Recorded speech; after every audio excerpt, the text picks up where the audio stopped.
Bon, le journal introuvable de Joseph Morder.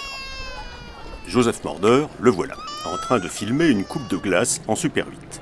C'était le 19 juillet 2005 à Neuchâtel, en Suisse. Et Joseph Morder n'était pas du tout venu à Neuchâtel pour filmer une coupe de glace. Il était venu filmer des antiquités africaines conservées dans les collections du musée d'ethnographie de Neuchâtel. Mais voilà, depuis ce fameux lundi 30 octobre 1967, où il a filmé son petit frère au jardin des Tuileries avec la caméra tout juste offerte par sa maman pour son anniversaire, Joseph Morder tient un journal filmé. Son journal filmé, qui en serait à peu près à 600 heures de projection si jamais il était montré intégralement un jour. Alors, comme Joseph avait commandé une coupe de glace pour son dessert à midi ce jour-là à Neuchâtel, la coupe de glace se devait de se retrouver dans ce journal filmé, comme beaucoup d'autres événements petits et grands. Petits, souvent. Pour une fois, ce n'était pas avec Gigi que filmait Morder. Gigi, c'est le nom de sa caméra préférée. C'était avec une caméra Canon 514 XLS, qu'il affectionnait bien sûr également, mais à laquelle il n'avait pas donné de nom. Alors appelons-la Albertine. Espérons que Joseph approuvera. En tout cas, on s'est dit, on aimerait bien voir le résultat, histoire de se rendre compte de l'effet produit par une coupe de glace neuchâteloise, une fois filmée par Joseph Morder. Mais voilà, l'image de la coupe de glace neuchâteloise se trouve là, à l'intérieur du placard de Joseph, avec le reste de son journal. Et encore, il n'est même pas sûr de l'avoir jamais vue, cette image. Mieux, il ne sait pas si elle a été développée, ni s'il a fini la bobine. En plus, pas de chance, le tournage de la coupe de glace s'est déroulé pile à l'époque où Kodak a arrêté de produire le Kodachrome 40. Cette pellicule qui donne ces belles couleurs que tout le monde regrette, avec laquelle filme Morder la plupart du temps, et dont il appelle les boîtes citron framboise. Il va nous le confirmer lui-même.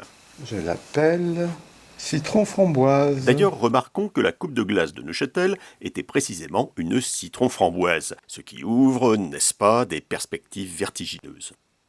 Toujours est-il que chez Joseph Morder, l'image de cette coupe de glace citron framboise du 19 juillet 2005 n'est pas toute seule à attendre l'accomplissement de son destin au grand jour. Il en a comme ça quelques autres dans son placard, des bobines pas développées. Enfin, quand on dit quelques autres, c'est pour dire en réalité beaucoup d'autres. Des bobines pas développées, des bobines pas terminées, ou même des bobines pas déballées du tout.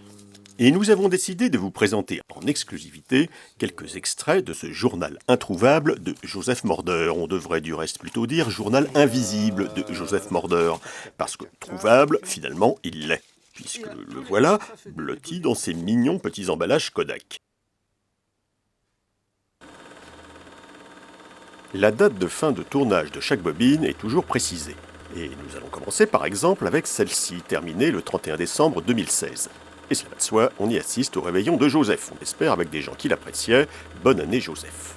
Alors, cette autre bobine a été terminée le 8 juin 2017. Joseph fait ses courses à Belleville, dans son quartier, mais il ne se souvient plus s'il est allé chez le bio ou au Franprix. Ah, pour le savoir, il va falloir développer le film. Et voilà une troisième bobine, terminée le 2 février 2018. Joseph est en studio et il filme la préparation du mixage de son moyen-métrage, Le lieu du mélodrame. Oui, parce que le journal de Joseph Morder dont nous parlons aujourd'hui est le plus long film de sa filmographie, ça va de soi, mais ce n'est pas le seul. Si on fait le compte, Morder en est tout de même à 1130 films pour le moment, tout court-métrage et long-métrage confondus, comme par exemple La Duchesse de Varsovie.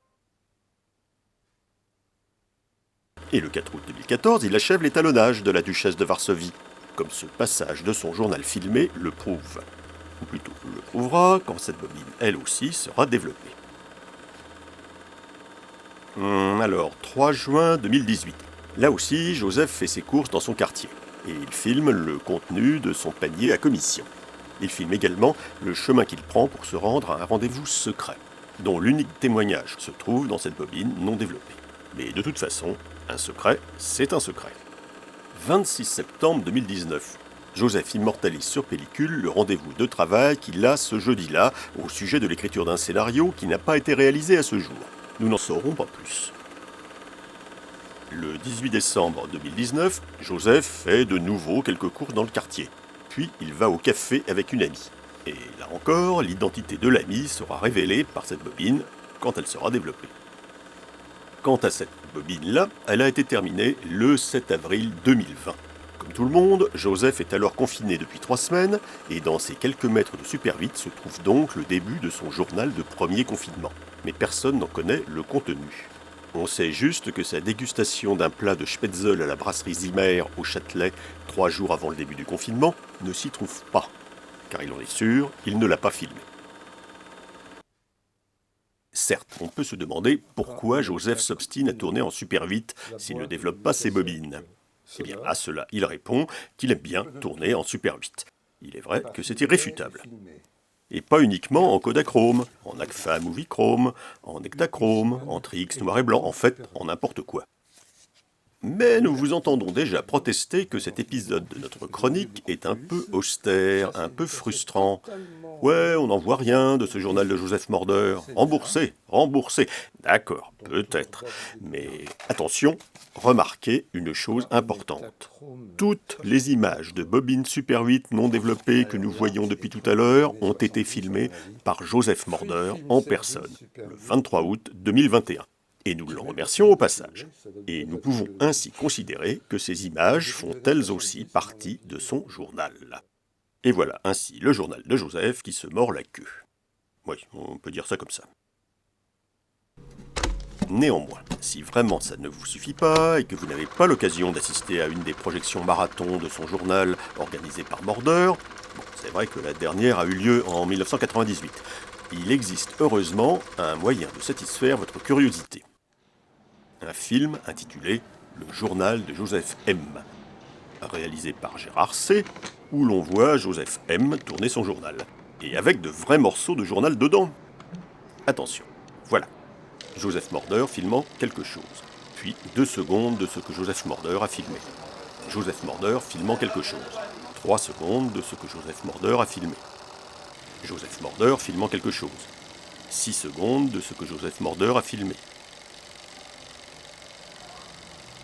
Nous aurons donc pu voir aujourd'hui, au total, 11 secondes du journal de Joseph Morder.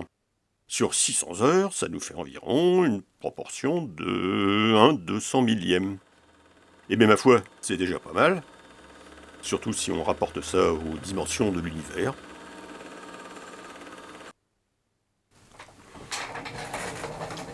Dites la glace, c'était pas de la vanille plutôt ?